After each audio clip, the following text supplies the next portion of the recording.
Sir मेरे नाक की हड्डी टेढ़ी हो गई है, ये कैसे टेढ़ी हुई और अब इसका क्या इलाज होगा?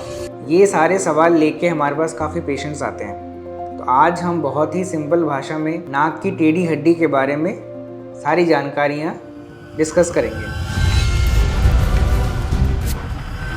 नमस्कार दोस्तों, मैं हूं doctor Ravindra Soni, RSV ENT hospital Jodhpur में एक ईएनटी कंसल्टेंट हूं।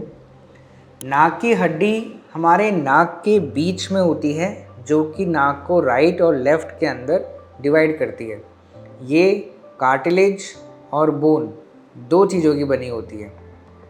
अगर ये हड्डी बीच में ना होके थोड़ी सी राइट या थोड़ी सी लेफ़्ट की तरफ डेविएट हो जाती है तो इसे डेविएटेड नेज़ल सेप्टम या नाक की टेढ़ी हड्डी कहते हैं।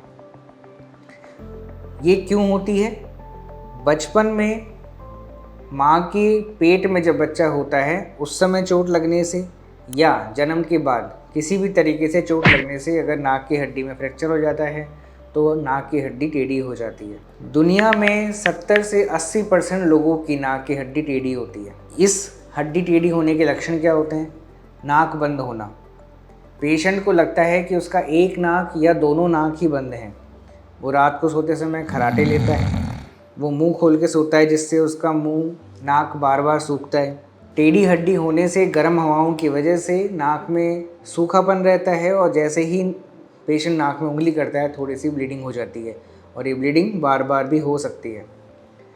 काफ़ी पेशेंट्स के अंदर टेढ़ी हड्डी के साथ साथ एलर्जिक राइनाइटिस यानी एलर्जी की प्रॉब्लम भी होती है, जिसकी वजह से साइनोसाइटिस यानी कि हमारे चेहरे में यहाँ पे साइनसेस होते हैं, उनमें हवा की जगह पानी या इन्फेक्शन होकर रस्सी बन जाती है, उसे हम साइनोसाइटिस कहते हैं।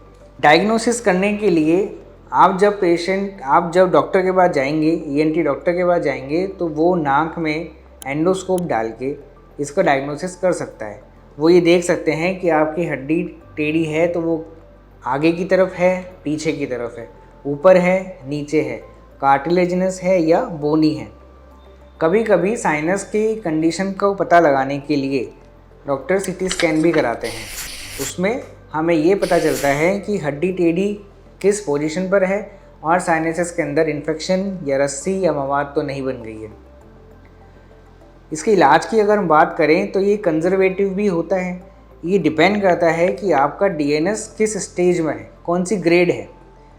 अगर हड्डी टेढ़ी है लेकिन आपका नाक ज़्यादा बंद नहीं है तो सिर्फ कंजर्वेटिव मैनेजमेंट जैसे कुछ दवाइयाँ और नाक का स्प्रे यूज़ करने से आपकी प्रॉब्लम सॉल्व हो जाती है। लेकिन यदि हड्डी बहुत ज़्यादा टेढ़ी है और आपका नाक बहुत ज़्यादा बंद है तो हमें इसकी सर्जरी करनी पड़ती है। आजकल ये सर्जरी पूरी तरीके से दूरबीन से की जाती है, एंडोस्कोप से की जाती है। इसमें बाहर की तरफ कोई चीरा नहीं आता है, नाक में या चेहरे पे कोई चीरा नहीं आता है। सारा ऑपरेशन दूरबीन से नाक के अंदर ही किया जाता है।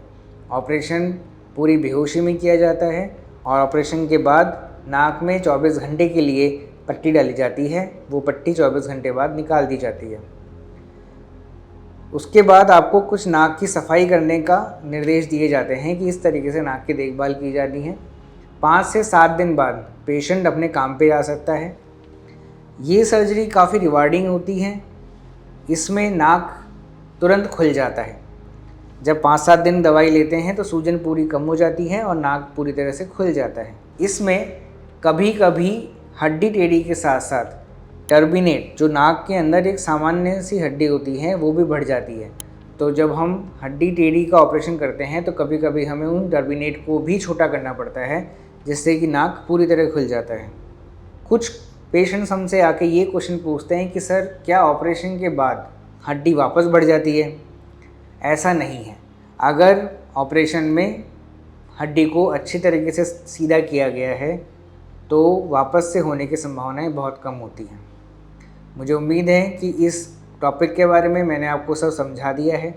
फिर भी यदि आपको कोई क्वेरी हो, कोई क्वेश्चन हो तो आप नीचे दिए गए नंबर पे बात कर सकते हैं। Thank you.